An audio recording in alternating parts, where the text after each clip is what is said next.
Program berikut ini didanai oleh rekan dan mitra pelayanan dari Joyce Meyer Ministries. Kekristenanmu tidak akan pernah menarik bagimu sampai kamu belajar memiliki komunikasi yang dekat dengan Tuhan. Dan saya akan melalui hal ini, kamu bisa dekat dengan Allah seperti yang kamu mau. Semua itu tergantung berapa banyak waktu yang kamu beri.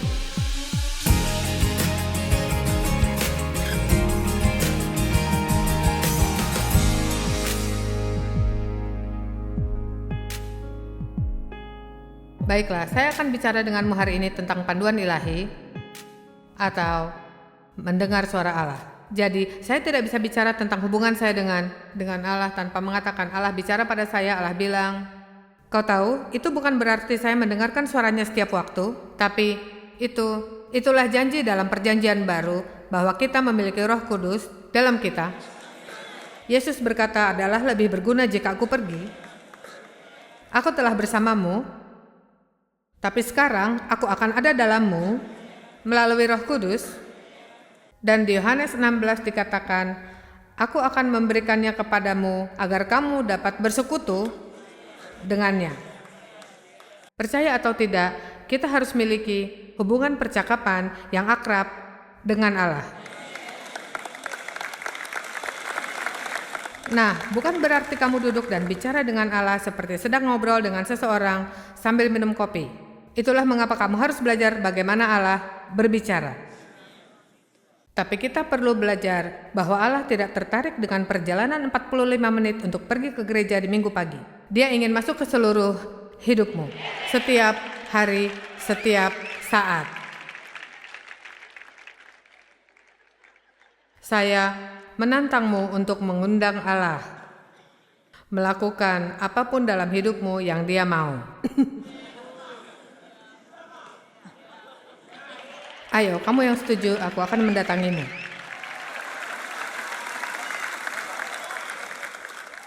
Tuhan, aku mengundangmu, mengambil alih setiap area hidupku, seperti yang kau ingin. Hancurkan pintu yang telah aku tutup darimu. Aku berikan akses pada pikiranku, keuanganku, pergaulanku, hiburanku, penampilanku. Aku ingin engkau terlibat dalam segala sesuatu di dalam hidupku hingga aku dapat menjadi lebih lagi sepertimu. Ada amin.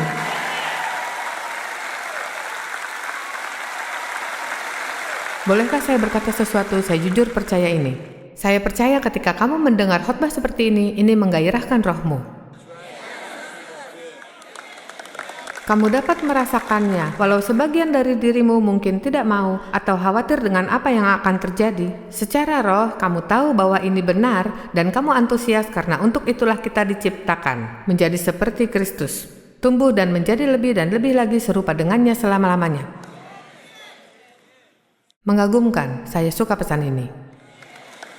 Jadi, kalau kamu mau dengar suara Allah, yang perlu dilakukan adalah percaya bisa mendengarnya. Jadi, mungkin tidak di sini kamu tidak mengalami ini, tapi jika kamu menonton TV, kamu merasa ini baru mendengar suara Tuhan. Padahal saya dari dulu ke gereja dan saya tidak pernah dengar suara Tuhan. Jika iya, saya tidak tahu dengar apa. Saya tidak benar tahu, saya tak pernah terpikir. Sebenarnya, sempat terpikir sepertinya bahaya bagi orang berpikir mereka mendengar Allah.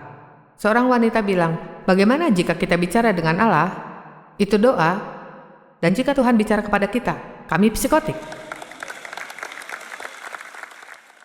Kamu cerita ke semua orang kalau Allah bicara denganmu dan mereka siap mengurungmu. Tapi saya tidak paham karena dalam Alkitab Allah berkata, Allah berbicara ke Musa, ke Yusuf, ke Abraham, ke Ishak, ke Yakub. Kamu bilang iya, tapi setelah kebangkitan, semuanya berbeda sekarang. Ya, dia bicara dengan Saulus, lalu namanya menjadi Paulus setelah kebangkitan dan menobatkannya. Kamu tidak bisa baca Kisah Rasul tanpa tahu bahwa orang-orang ini berkomunikasi dengan Allah dalam berbagai cara, dan aku akan beritahu kamu, kekristenanmu tak akan pernah menggairahkan sampai kamu belajar cara mendengar dari Allah dan dipimpin oleh suaranya dalam hidupmu. Kukatakan lagi, kekristenanmu tak akan pernah bergairah untukmu sampai kamu belajar untuk memiliki komunikasi yang dekat dengan Allah. Dan aku akan mengatakan ini, kamu bisa dekat dengan Allah seperti yang kamu mau. Semua tergantung berapa banyak waktu yang kamu berikan.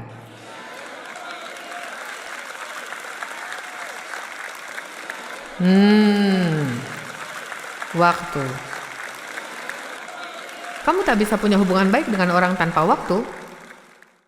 Bagi anakmu, pasangan hidupmu, temanmu, hubungan yang baik dibangun oleh waktu dan dengan terlibat dalam tiap kehidupan. Jadi, di pertemuan saya sedang bicara, Allah bicara, dan saya merasa Allah bicara. Dan orang yang bertugas mendatangiku, kemudian mengoreksiku. Itu menyenangkan. Dan tapi kemudian ini menarik bagi saya karena pembicara berikutnya adalah orang yang lebih dapat diterima dan dihormati dalam lingkaran mereka, dan dia mengajarkan pesan tentang bisikan Tuhan dan semua menyenanginya. Ini hal yang sama. Saya tidak mengerti mengapa orang risih jika kamu bilang Allah mengatakan sesuatu atau menunjukkan sesuatu atau tetapkan dalam hatimu. Saya berpikir ada cara yang bisa kita katakan dan cara kita tidak perlu katakan. Terutama jika orang di sekitarmu tidak mengerti, saya tidak akan terus mengatakan ini, Allah bilang ini, Allah bilang itu, ini, itu. Maksudnya saya sudah belajar untuk menyesuaikan, aku percaya Tuhan menempatkan ini di hati saya. Kau tahu atau saya merasa sepertinya Allah menuntunku, karena kamu benar-benar bisa mengarahkan banyak orang menggunakan beberapa bahasa super rohani yang mereka tak percaya. Ini akan membuat mereka berpikir kamu gila. Semua katakan, aku mendengar dari Allah.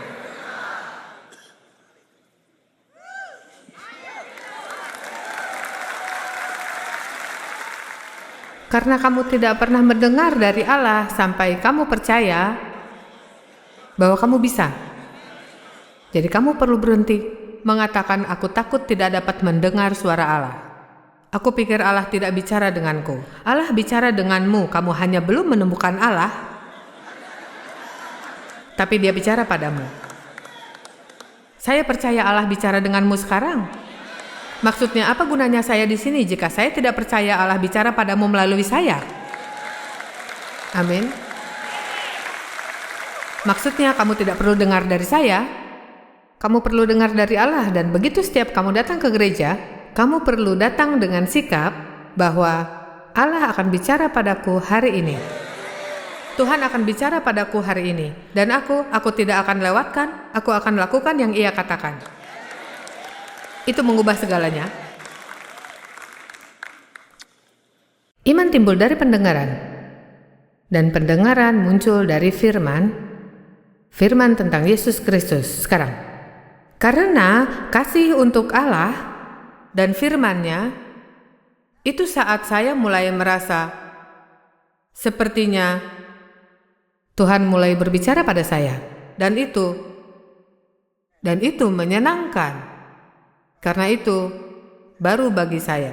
Dan sebenarnya yang terjadi seringkali dan kebanyakan adalah itu sederhana, sehari-hari, hal-hal praktis yang terjadi dalam kehidupan saya setiap hari. Saya ingat sebenarnya itu hari di mana Allah menyentuh saya bowling Jumat malam dan di sebuah liga, dan saya main bowling sangat buruk malam itu, dan saya merasa Tuhan berkata, kenapa kamu tidak minta aku menolongmu? Dan saya pikir, masa saya minta tolong Tuhan main bowling? Maksud saya, itu bukan waktunya di mana saya ganggu Allah. Maksudnya, ini kan Allah, kamu hanya menghubunginya waktu darurat. Lihat, itu masalah kita. Allah ingin dilibatkan dalam segala sesuatu yang engkau lakukan. Semuanya.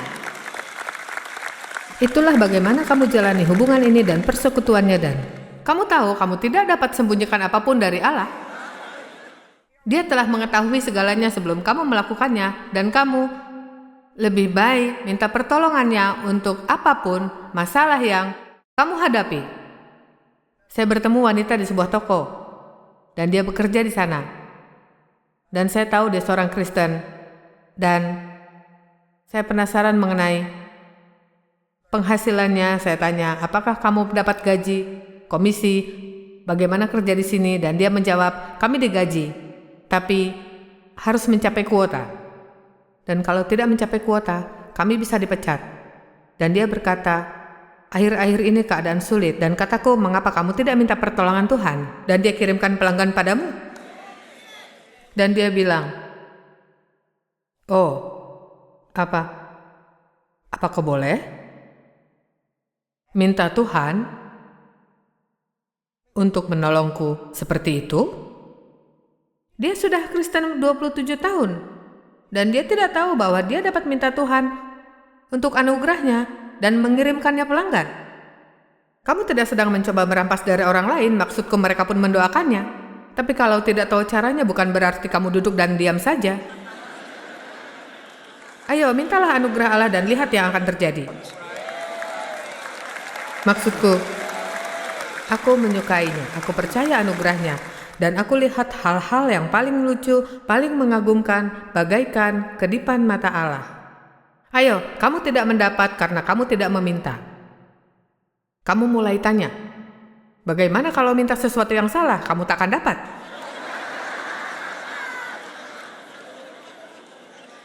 Lalu, saya tanya Tuhan, oke Tuhan, tolong bantu aku main bowling. Dan aku mulai lempar strike dan spares. Dan itu seperti, wow, kau tahu, saya ingat, gembira sekali ketika mendengarnya dari Allah. Dan kamu tahu, aku akan melakukan hal-hal seperti, oh Tuhan, aku perlu dengan Engkau. Saya butuh firman-Mu Tuhan, dan kemudian saya akan, kamu tahu bagaimana, kemudian aku akan menunjuk Alkitabku dan,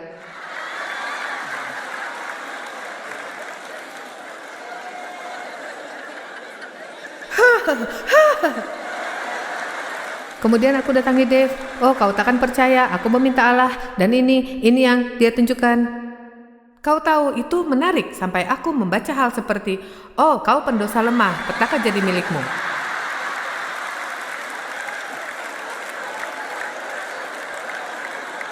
Maksudku, kau tahu kau berlebihan saat harus mencoba 12 kali untuk mencari sesuatu yang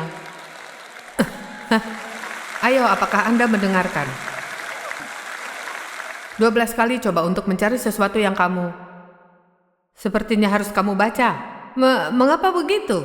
Kau tahu Anda seorang Kristen bayi dan Allah coba buktikan padamu. Dia akan lakukan banyak hal yang luar biasa. Aku bilang kemarin, aku katakan lagi hari ini, semakin lama kamu berjalan bersama Tuhan, semakin sedikit hal itu kamu dapat.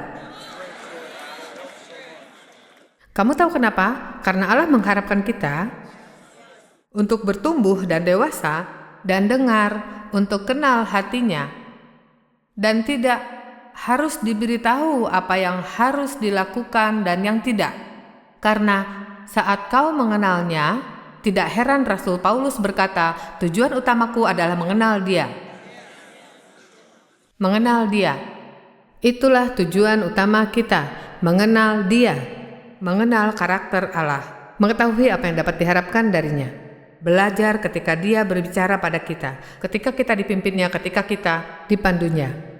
Jadi saya tidak gunakan cara itu lagi karena itu hanya membuang waktu saja.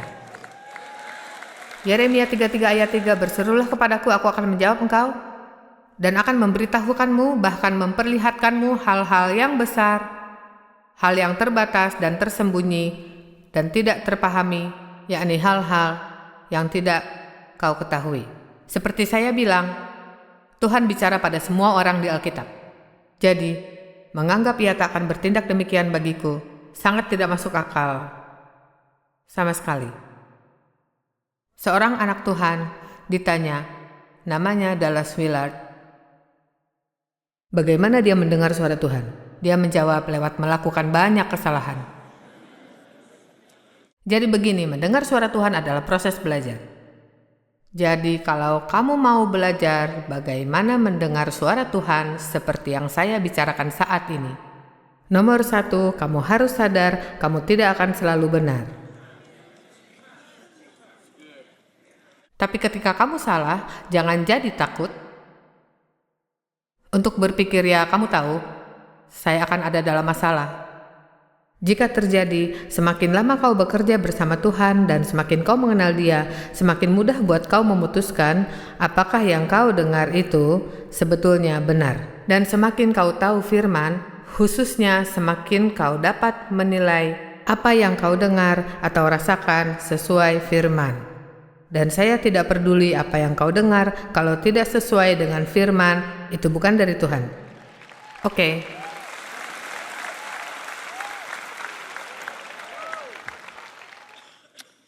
Percaya pada Allah untuk bicara padamu lebih dari kamu percaya pada dirimu.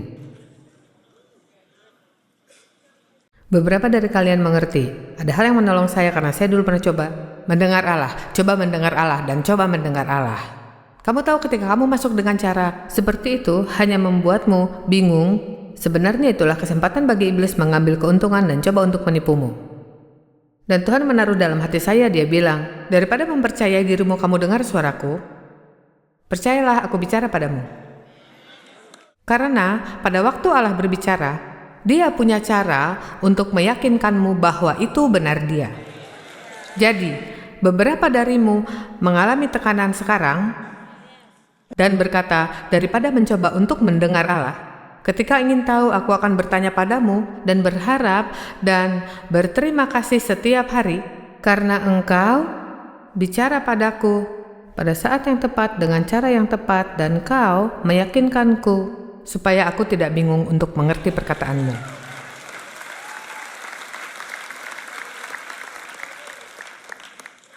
Jangan mengira-ngira bagaimana cara Allah berbicara, karena Dia akan mengejutkanmu ketika kamu merasa sudah tahu. Dia akan gunakan cara lain. Miliki hati yang siap untuk taat apapun yang Allah katakan. Kamu tidak dapat mendengarnya kalau kamu mencoba menyeleksinya. Kalau saya tidak suka, berarti itu bukan Allah. Kalau saya suka ini pasti Allah. Amin. Kalau Allah tidak bicara padamu, mungkin ide yang baik adalah melakukan hal terakhir yang Ia minta. Saat ini saya menyatakan pendapat, hal yang saya pelajari beberapa tahun. Sore ini kita akan masuk ke hal yang lebih spesifik. Bagaimana Tuhan bicara dan bagaimana kamu dapat mendengar mengenai sesuatu yang sangat penting. Sebagai contoh, apakah engkau sedang mencoba mendengar sesuatu yang penting tapi engkau sedang marah pada seseorang?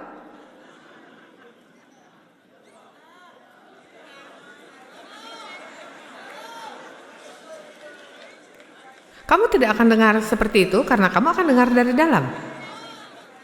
Kalaupun jiwamu terintangi dengan kepahitan, kebencian, marah, perselisihan, dan dendam, kamu tidak akan dengar Tuhan. Kalaupun ada yang gereja dapat lakukan, kamu harus dapat berhenti marah pada orang lain. Ayo. Pada siapa kamu marah? Amin. Saya tidak dengar itu tapi terdengar baik. Kamu tahu saya suka berpikir sejenak di pagi hari dan berkata pada Allah, sepanjang yang saya tahu saya sedang tidak marah pada siapapun. Saya tidak punya sakit hati. Saya mengampuni. Kita harus dapat memulai hari seperti itu. Karena kalau kita berharap untuk memiliki hubungan dengan Allah, itu adalah hal-hal yang tidak dapat kau miliki dalam hatimu. Semua mengerti saya? Oke. Dan saya pun membayangkan mungkin ada beberapa orang di sini hari ini dan mungkin yang menonton TV bahwa ada seseorang dalam hidupmu yang perlu diampuni.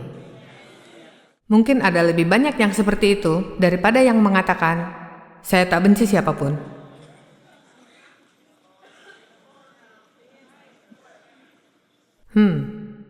Saya tidak mendengar apapun.